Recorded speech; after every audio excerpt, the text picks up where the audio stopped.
Hey everyone, and welcome right into today's explainer. I am absolutely thrilled you're here with us.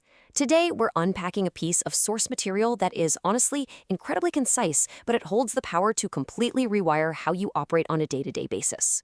We're looking at a text titled The Architecture of Daily Priority. Now look, we've all slogged through those massive 500-page self-help books or sat through grueling, hours-long seminars trying to figure out how to just manage our lives a little bit better, right? But what if the absolute core of the problem and the entire solution could literally be boiled down to just a few sentences? Well, that's exactly what we've got in front of us today. So let's explore how we can basically reconstruct our days from the ground up using the insights from this really fascinating text. Okay, let's dive right into this, because this is the fundamental question that haunts pretty much all of us, isn't it? Why do we never have time? Just think about your typical day for a second.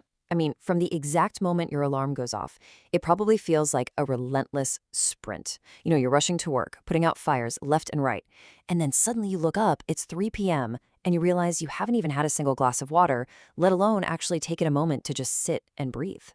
The chronic, overwhelming feeling for us is that there simply aren't enough hours in a 24-hour cycle to get everything done, especially when it comes to taking care of ourselves. We treat time like it's this incredibly scarce, precious resource that's just constantly slipping right through our fingers. But here's where this source text we're examining today introduces a massive paradigm shift. It takes this universal pain point, this heavy daily exhaustion that we all feel, and it completely flips it on its head. The text tells us that what we're experiencing is actually the time shortage myth. Now, it's incredibly validating to acknowledge just how chaotic and difficult our schedules are. We're busy.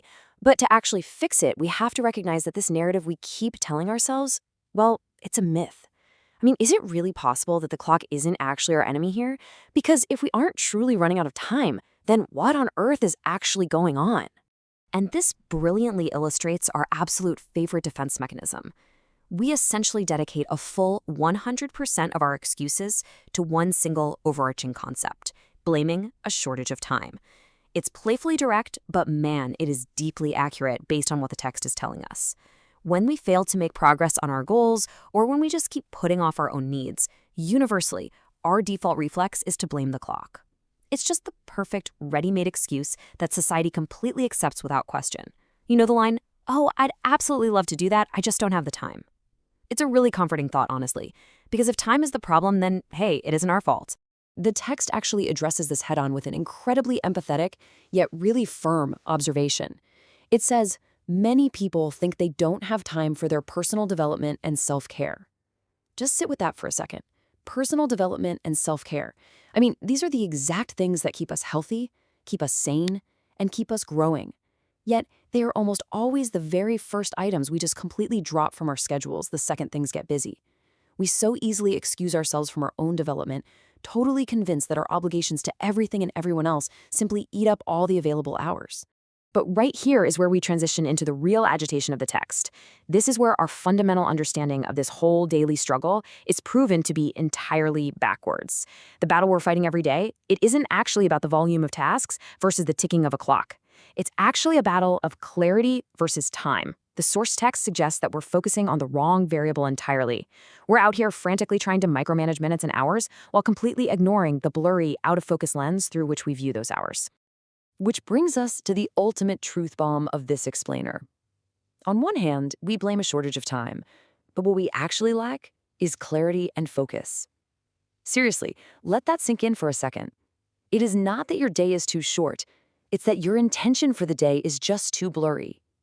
When we don't know exactly what we are supposed to be doing, literally everything feels urgent, and because of that, absolutely nothing gets done effectively.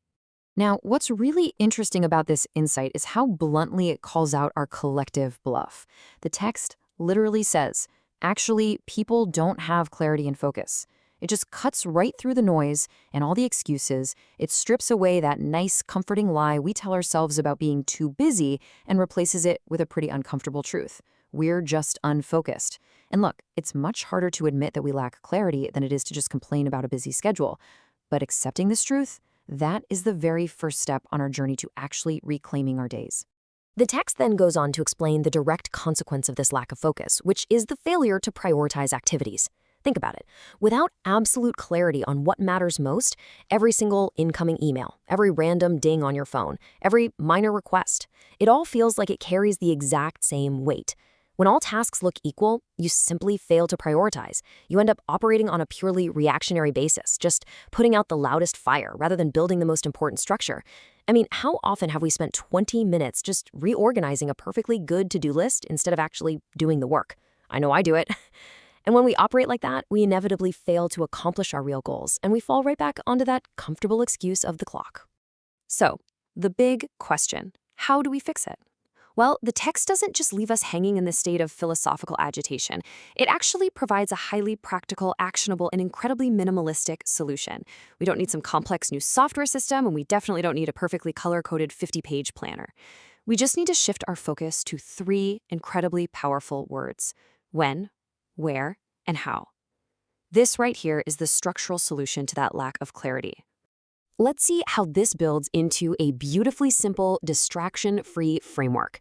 The text instructs us to focus purely on answering these 3 questions for our core daily tasks. Step 1, when? You need to pin down the exact time. Step 2, where? Identify the physical or digital location you'll be in. And step 3, how? Determine the precise method or the actual steps you're going to take. By forcing yourself to answer these 3 highly specific questions, you instantly generate the exact clarity and focus that the text previously stated we lack. You transform this vague, looming, stressful task into a highly specific, executable plan. And the payout for adopting this minimalist framework? It is absolutely massive. According to the source material, applying when, where, and how does 2 life-altering things. First, it answers most challenges with time. Because you aren't constantly guessing what to do next, you aren't wasting precious cognitive energy transitioning from task to task or just procrastinating. Second, it helps to prioritize things in life. By applying this specific framework to things like personal development and self-care, those activities finally get the concrete structure they need to actually survive a busy day. And because of that, you finally get to breathe. So, the crucial point is summarized perfectly in this takeaway from the text. This answers most of the challenges with time and helps to prioritize things in life. That is the entire explainer synthesized into one brilliant, definitive sentence.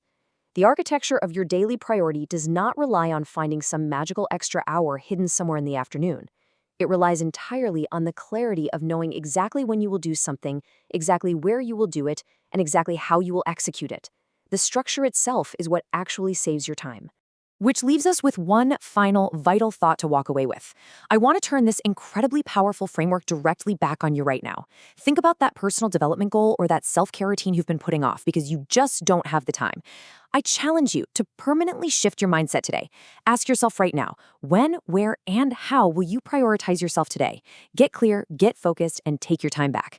Thank you so much for joining me for this explainer, and I absolutely cannot wait to explore our next topic together.